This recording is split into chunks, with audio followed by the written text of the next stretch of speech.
American songwriter, we had the opportunity to talk to Betty Moon. Adam was able to talk to Betty Moon over Zoom audio. Her music has been featured in a variety of television shows and films, including Californication, Dexter, Bounty Hunters, Teen Mom, The Walking Dead, and her 2019 album, Hellucination, was on the ballot for this year's Grammy nominations. Check out Betty Moon's new album, Little Miss Hollywood. Make sure to check out our YouTube channel and Facebook page at Bringing It Backwards and follow us on Instagram and Twitter at Bringing Back Pod. We'd appreciate your support if you follow and subscribe to our podcast, wherever you listen to podcasts. We're Bringing It Backwards with Betty Moon. Hi, Betty. Hi. How's it going? I can. Good. How you doing? Doing well. Thank you so much for doing this. Oh, my pleasure. So our podcast, our podcast is about your journey in the music industry and how you got to where you are today. Aha.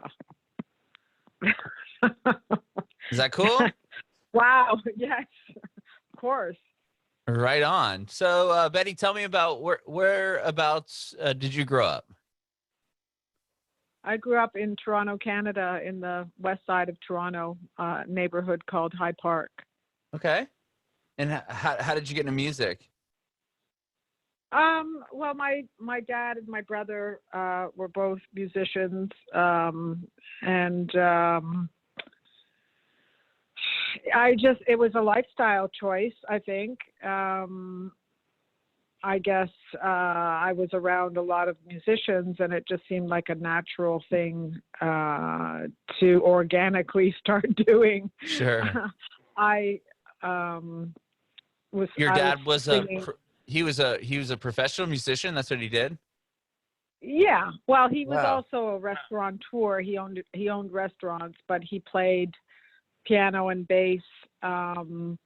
And my brother and my dad used to play gigs together. I was much younger than my brother, but I started singing and dancing at a young age and enrolled into everything from ballet, jazz, modern dance classes. And when I started into a theater course, I realized my strength was singing.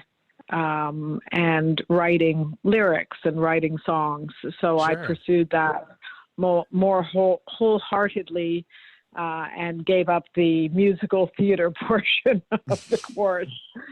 And then I entered into another program at Humber College, which is a jazz program in Toronto, Canada. Similar, I guess the equivalent to Berkeley, perhaps. Okay, sure. Wow. And for Canada, and I studied there, and was I was working with a number of musicians in the course and in the program, and then I formed Bambi, my first band. Okay. While I was still in that course, in that program. Oh, okay. Wow. Yeah. So that was in college. That was in college when you first formed your first band? Yeah, okay. It was. And were those just people that you had met at the school? Actually, no, they weren't. I met Angel Lopez and his brother Bernardo. I met them through the art scene of Toronto. Oh, okay.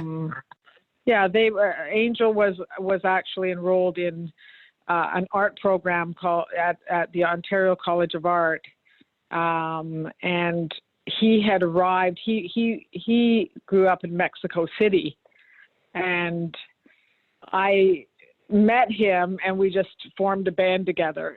I mean, as simple as that sounds. It was just like that, and and so we started sort of this electronic punk rock band. I guess it was punk in a lot of ways, just in terms of the attitude. We had a fairly rebellious attitude, and we got a lot of attention very quickly, and had, you know, a local hit, firstly on radio stations such as CFNY and some of the, like the U of T radio station. I can't remember the name of it at this time, but it was a pretty popular station. And then we were, you know, we actually pressed our own records, and we used to drop them off at record shops. So we would drop them off at the Record Peddler, which was on Queen Street East, just like within a few blocks of our studio. I lived in a warehouse studio and rehearsed my band in the same studio. And so the Record Peddler was just a few blocks away. And then Sam, the Record Man, who distributed across Canada, had like 500 stores across Canada, just kept, you know, literally calling us and saying, oh, you know, it's just, we need more cases of records. And so Angel would literally drop them off at the record shop, and they got distributed across the country. So we rose to fame pretty quickly, just because of I think just because of Sam the Record Man, really. but still, like, people were obviously going and buying the record. Yeah, just because it was there doesn't mean that. Yeah, that's crazy. Well, we had a couple of we had a video out, and we also would perform quite a bit locally. Mm-hmm. And we ended up going. We went to London, and we went to Spain, and you know, we toured around as much as we could. Mm-hmm. But it was a lot of fun, and you know, at the time, I mean, this is the mid 80s. So mm-hmm. I was a kid, and I didn't realize that we were at the beginning of the DIY process of just doing it all ourselves. Mm-hmm. We had no idea what we were doing. We were just, we didn't realize that people actually went after a record deal at the time. And we were contacted by A&M Records. Wow. In Los Angeles. And then Angel ended up, his family decided to move to Spain. So he went off to Spain. And so I was sort of stuck carrying the ball. And just literally at the peak of our, you know, band career with Bambi. Mm-hmm. And then I was contacted by a manager by the name of Jerry Young, who is still my manager today. Oh, wow. That's amazing. Yeah. Well, it's part of the history of my life. Right. But to keep a manager for that long, that's really good. Yeah. I have a great relationship with him, and he still lives in Toronto, Canada. He had other bands as well, and still functions as a management company in the Canadian scene as well. Mm-hmm. And when you got him as a manager, is that when you started kind of going like with your solo stuff, or like when did Bambi kind of? Well, I think with Rock On, which was the title of the Bambi record, and mm-hmm. honestly, at the time, we're looking at the mid 80s. Rock was not popular at all. But Angel and I would put on all these old records. We had just like we had a bunch of vinyl and a record player in the studio, and we would put on everything from AC/DC to James Brown to, at the time, our favorite was Public Enemy. So we'd listen to The Art of Noise, all these bands, mm-hmm. you know, at the time. And we just did our own thing, but, you know, we were sampling, and we had synthesizers, and Angel played this, you know, sort of Lucite Mini Moog keyboard.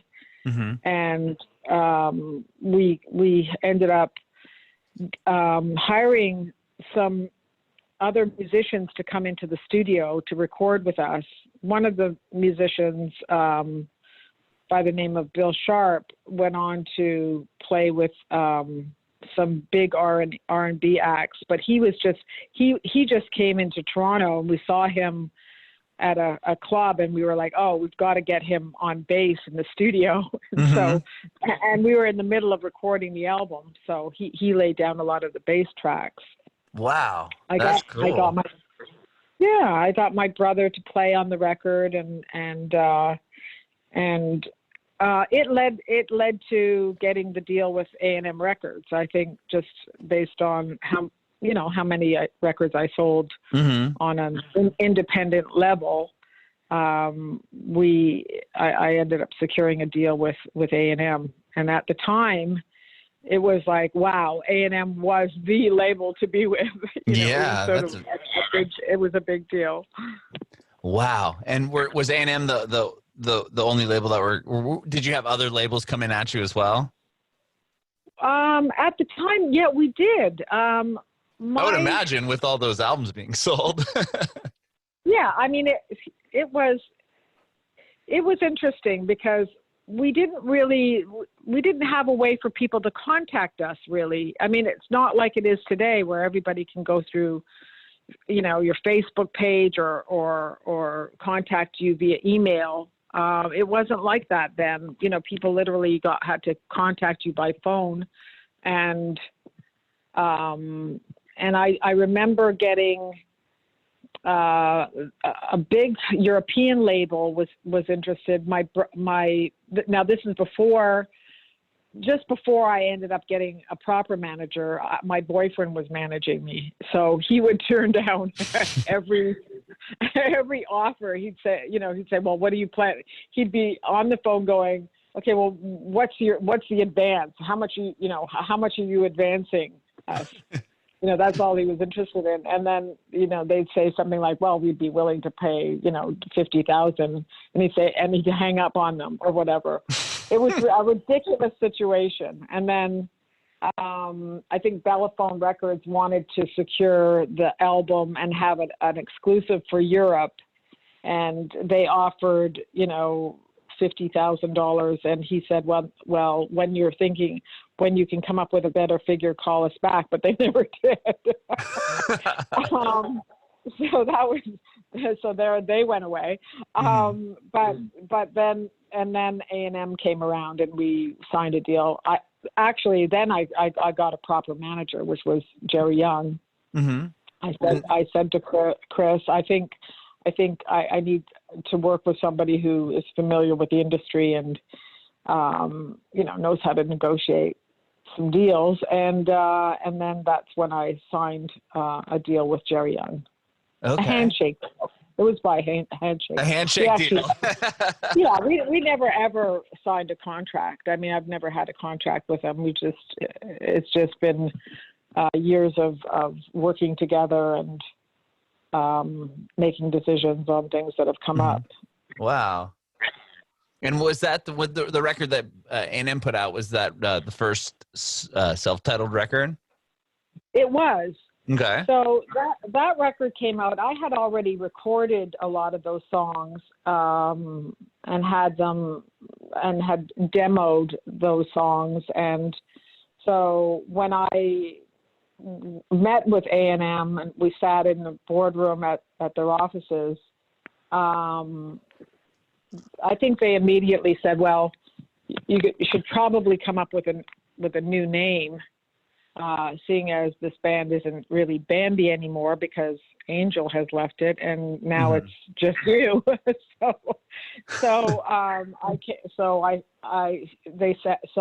said, go to your drawing table and come up with a name and let us know. And so I did, and I came up with Betty Moon because it was a name at the time. It just came to me somehow. I have 3 aunts named Betty, and it's my middle name. My middle name is Elizabeth, and I liked the moon, so I just came up with Betty Moon. It sounded generic to me. It sounded like the psyche of all women of cool women or something. I just sort of blurted it out and I presented to them. They go, and I love it. So that was it. It wasn't a list. It wasn't a short list. It wasn't too methodical, and it wasn't something that I labored over. It was just spontaneous, and there she was. Mm-hmm. So from 1990, I was Betty Moon. Oh my gosh! And from that record, so you put out the self-titled album. You know, obviously you've sold, you know, thousands of albums prior to that, and even got on. You were like on MTV and stuff, right? You were talking about. Oh yeah, I was on all the video stations, and that was all before signing to A&M. It or seemed did to some be of that happen more once I signed to A&M. But yes, we did have quite a bit of play as Bambi. You know, we were across the country on radio, and you know, in high demand at all the venues, and but as soon as I signed, I think Bambi got even more famous. Oh yeah, I was gonna ask. So like, since you had already done, you know, obviously you guys were kind of paving your way, even like DIY style, and then you get signed to this major label. Like, what were they able to kind of really push you to the next level? Like, what did they do for you? Well, it's interesting because I think with signing to the label, a number of things happened. First of all, I put out the record right away. They had a CD sampler that I received that included The Temple of the Dog. Oh wow! Yeah, which I was proud to be with because I loved that album and I loved the band.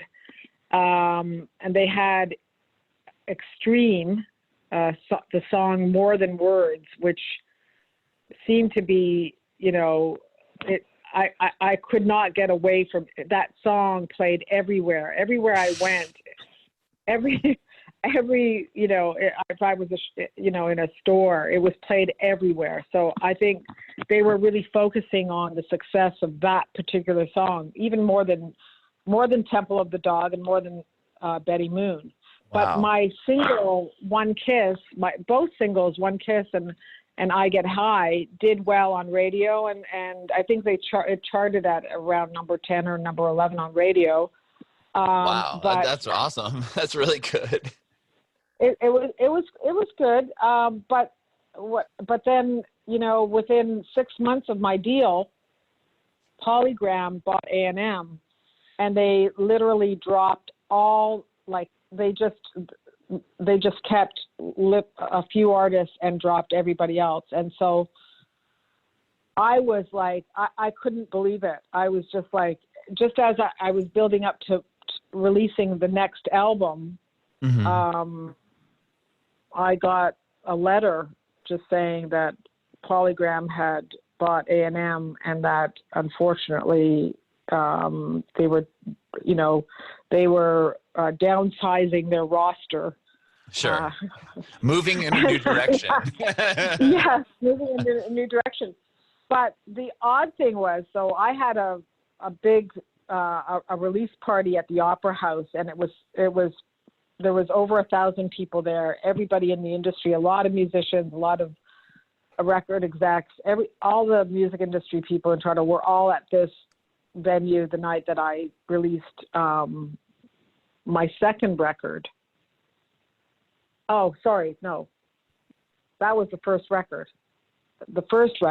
So what happened was, when we played live, we were much heavier. Oh, okay. And and it was more. All of a sudden, I was sounding more like a Seattle grunge band. So within the letter that Alan Reed sent me, who was the head A&R dude at A&M, he said, there was a paragraph at the very end that said, and by the way, the Seattle sound, the grunge, or the Seattle sound that you're pursuing right now is going to be a whim and a thing of the past within 6 months. It's going to come and go very quickly. So I would consider going back to your original sound. And I wish I still had that letter. Yeah. because of course it was the complete opposite. Yeah. It went into, it's the sound of everybody from Alice in Chains to Soundgarden, Pearl Jam, Mother Stone Love Temple Bone, Pilots, yeah. And I loved. I mean, a lot of people thought I sounded like a female-fronted The Cult. That was, a lot of people were saying. But of course, that's a cool reference. It was pretty good. I was pretty happy with that. But I was listening to all that music, and it really inspired me, and it definitely influenced our sound. Mm-hmm. And I wanted to be the female, like, fronted heavy rock artist from Toronto that was, driving that sort of sound of, just, a big sounding band with, real lyrics that were coming from your soul and were, passionate and just off the chain, rocking like a house on fire. Mm-hmm. That's what that was my trajectory. That was my modus operandi. And I was going to nail that.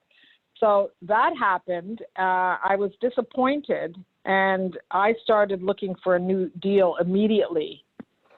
I started looking for a new deal because I had already been in the studio recording a bunch of new songs that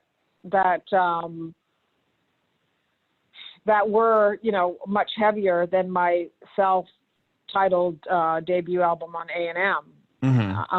I already had been recording them. And so I sent a demo to John Alexander at MCA, and he contacted me shortly after, and he was like, I loved the song Love Dog, and I loved your song One Day Closer. Mm-hmm. Betty, you really are,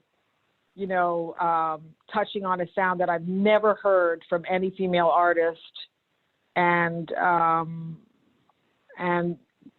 you're gonna break huge. And I said, okay, so where's the contract? Yeah, where do I sign? Where's I'd like to see what the label's offering, right? And he goes, well, I'm gonna go into my meetings, and a couple of months later, I didn't hear from him, and then we'd have these conversations, and they were very they were really good conversations where, he was planning on signing Betty Moon. And I told him that Capitol was also interested. And I was, meeting with Jody Mitchell, who's the head of A&R at Capitol. Mm-hmm. And he said, I'm going to get a contract over to you. I'm just still trying to. So this went on and on. He was just toying with me. And then all of a sudden, like literally, this was going on for over a year. And I just kept playing live, of course, and I was playing live touring locally and stuff. And doing Canada, not really anything outside of, mm-hmm. of Canada, but playing across the country. And I got back, and all of a sudden, I got back from one of the tours that I did across the country, and I got back, and all of a sudden, Alanis Morissette came out, and it was John Alexander who released the record, and it was my whole trip, my trip, but applied to her before her Jagged Little Pill. She, was this sort of a three-girl sort of disco dance act called Alanis.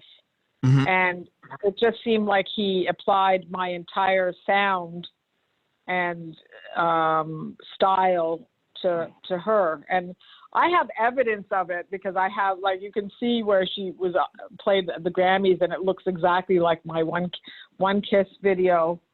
And oh, interesting. Yeah, and there's just a lot of little things that are just uncanny and very sort of,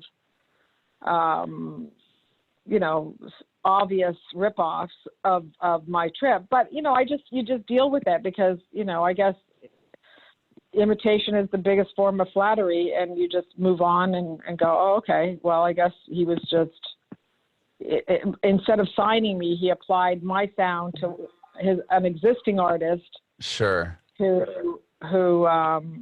ended up doing really well. So, oh my gosh! Wow. Did you just kind of did you just let it go, or did you try to? Well, I was pretty devastated at the time. I was really upset about it, and not only that, everybody was calling me. All my friends, all the musician friends that I knew in Toronto, were all calling me, and they couldn't believe it, and they were like, "Oh my God, it's so uncanny, but." You know, this is your trip, and it's a complete ripoff of Betty Moon. But anyways, that's just life in the big city.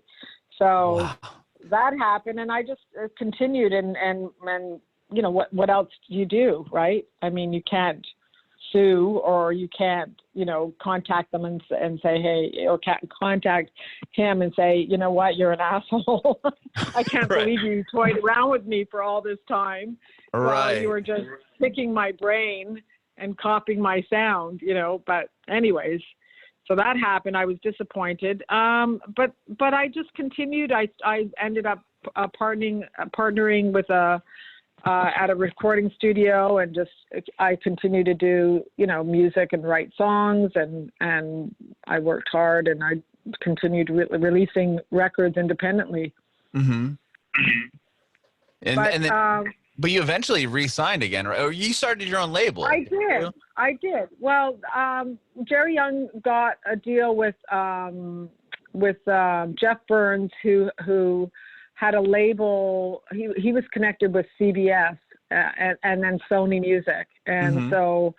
But then he moved to EMI, and so I had a deal with EMI for some time, and. But then his label, it was a small label called Sextant Records, and then that label folded. The trials and tribulations of the music industry. Sure. And you know, I was happy to do the deal with him, and he knew the industry, and he was a good friend of Jerry Young's. Mm-hmm. Because I think they worked together at Polygram or something years back. But anyways, I was looking at your podcast information. It's sort of the behind the scenes. I hope I'm not giving up too much information. No, this is what we want. The behind the scenes. Okay. Yeah, your journey. How'd you get here? And it sounds like yeah, that's exactly what you're telling us, which is awesome. Well, music, choosing music as a career is definitely a life choice and a labor of love. I think people that are in the music industry are not really in it for the money per se, and not, I mean, I really don't believe that, because it becomes a lifestyle, just working on songs and working with musicians and working in great studios, and everybody's into, you know, great gear and the latest gear that comes out. And now with the Universal Audio and Pro Tools and everything that you can do with plugins, you really don't need, you don't need to have a lot of big gear anymore and all the big tube amps or any, you know. Yeah, you don't have to lug anything around as much. It's crazy. Well, drummers do. Yeah, well, they're still. Yeah, they're still. So does the guitar player. Yeah. And the guitars. I mean, like, you'll see bands play a major stage and they have like a little combo amp that they're just mic'd. Right. Yeah, I think that's the coolest thing ever. I think it's great. You know, I mean, I've got my 70s Marshall stack and I love it. I mean, it's, you know, and I've been offered so much money for this bloody thing. Oh, I'm sure. You can't get those sounds anymore. You cannot, you know. So, but, you know, I like my little JCM 2000 Marshall amp too, because it's a lot lighter. Right, and you could, and it's got a bunch of killer settings, I'm sure, on it and everything exactly. else. Exactly, yeah. It's crazy. It cuts it, yeah, for sure. Well, tell me about Evolver Music. Is that your label that you started? It is my label, and I started it. I started it when I got to Hollywood. I came to Hollywood 10 years ago. Okay. And I launched Evolver Music because I moved in with a film producer, and he was already interested in using some of my music for, some films that he was involved in. Mm-hmm. And I thought, I better get on my business side of things and start my label. And I first went to downtown LA. I wanted to call it the Music Bank, but when I got to the registration office, they said, you cannot have the name of the word bank in your name.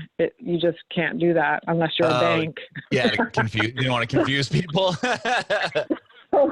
Right. So while I was at the offices on downtown LA, I came up with the name Evolver, and because I had to evolve into a different name from Music Bank.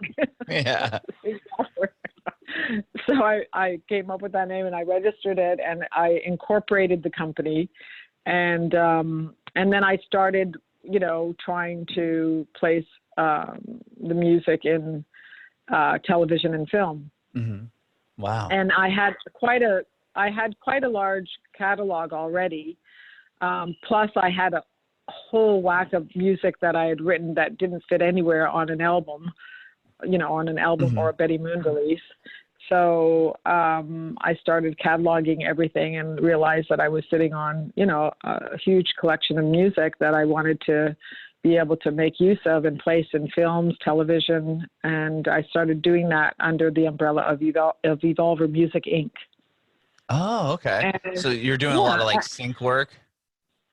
Yeah, I started working I firstly started working with a company called the Cutting Edge Music Group. And they had a lot of big clients, and they basically, just got their catalog of music uploaded to their website, and they just, various music supervisors. Well, at that time, the role of the music supervisor wasn't as big as it is now, but there were people starting up in those positions as music supervisors and or just producers and directors, and they would pick music and then they'd offer buyouts for snippets of songs. Oh, interesting. Yeah. So you could put a song up and they can be like, I want to use this 15-second piece of the song, and then you'd get paid for that. Or they would buy that exactly. part, or license that part. Exactly. Wow, exactly. That's cool. And sometimes they would. Sorry? Go ahead. No, go ahead.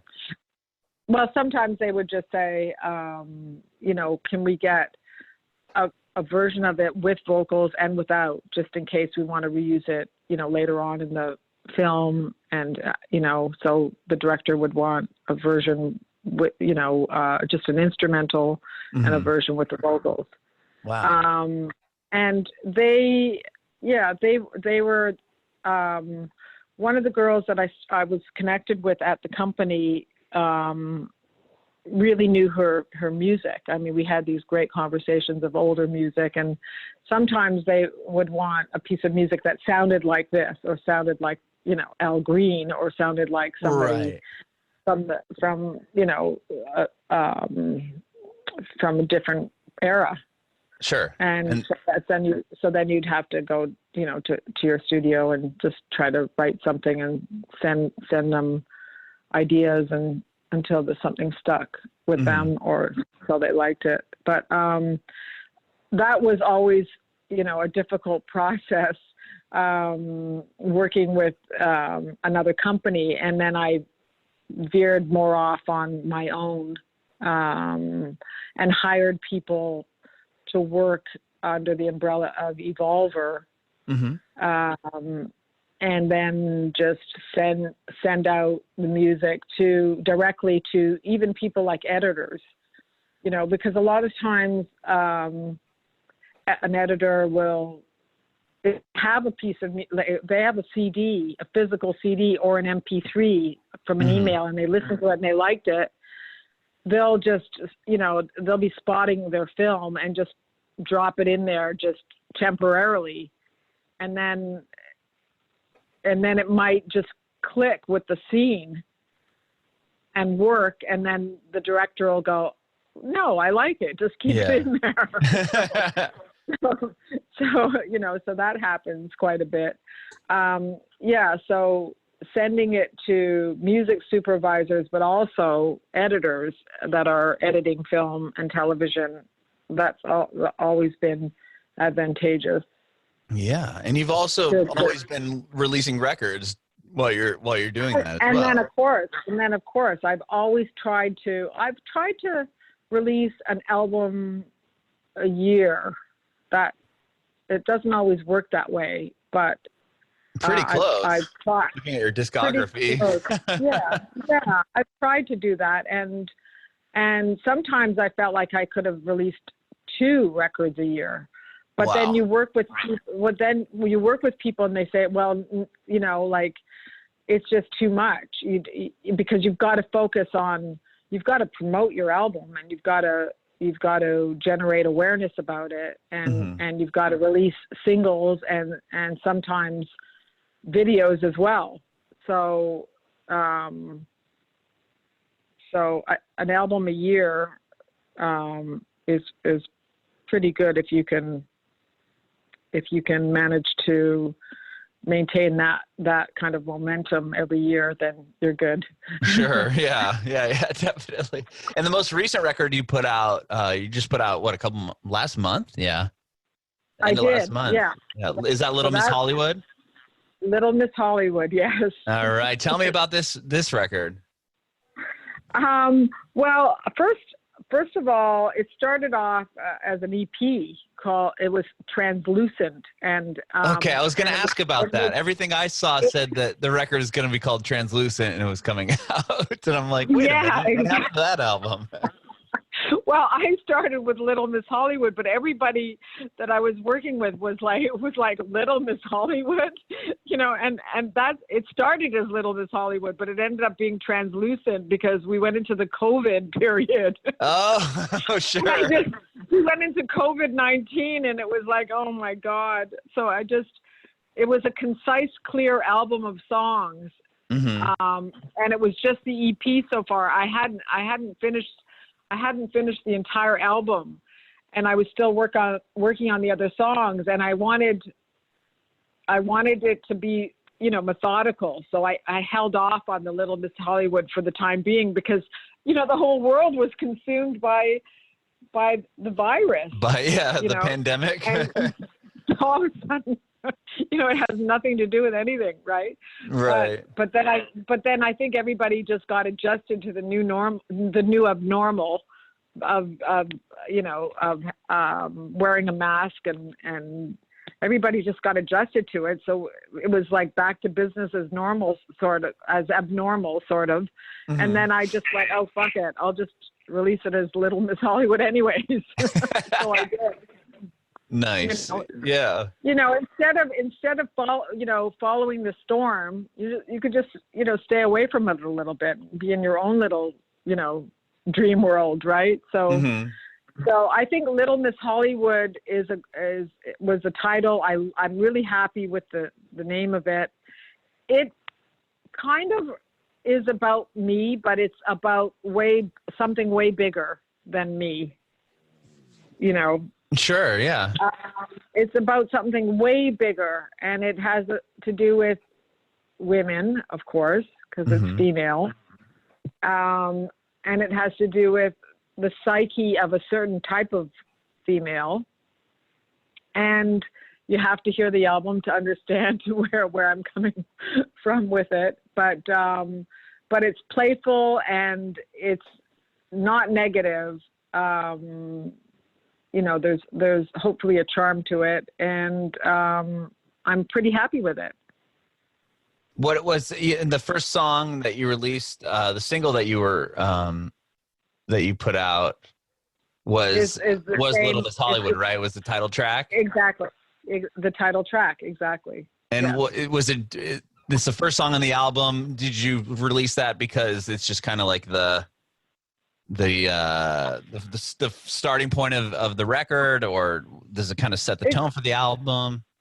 It does, and it's the title track, and you know, I hope to do a video. I'm not ready to do the video quite yet because I am working, and I'm working with various people, but I'm still hesitant to go back into full motion of like filming on set and on location, and there's just so much going on with the COVID thing still that I'm just holding back a little bit. I'm waiting for the right time to put a crew together.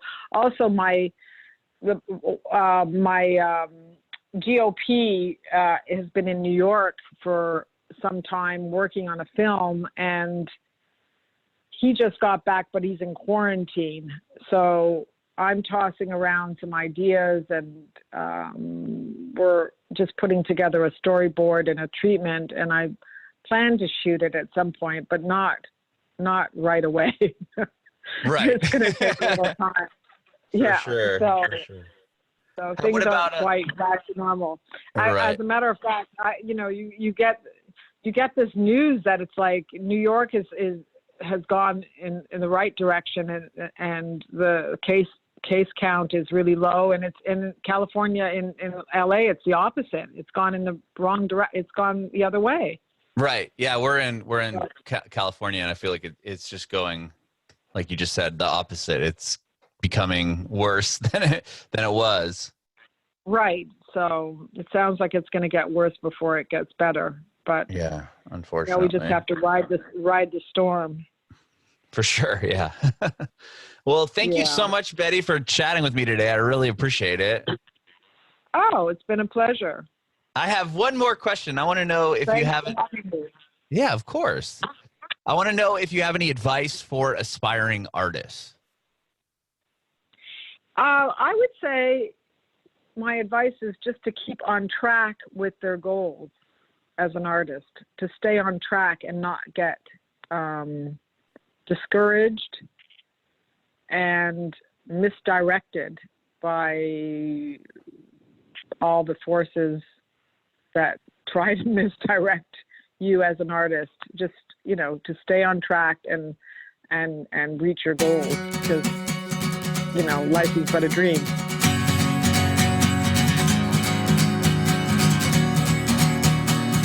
Bringing it backward.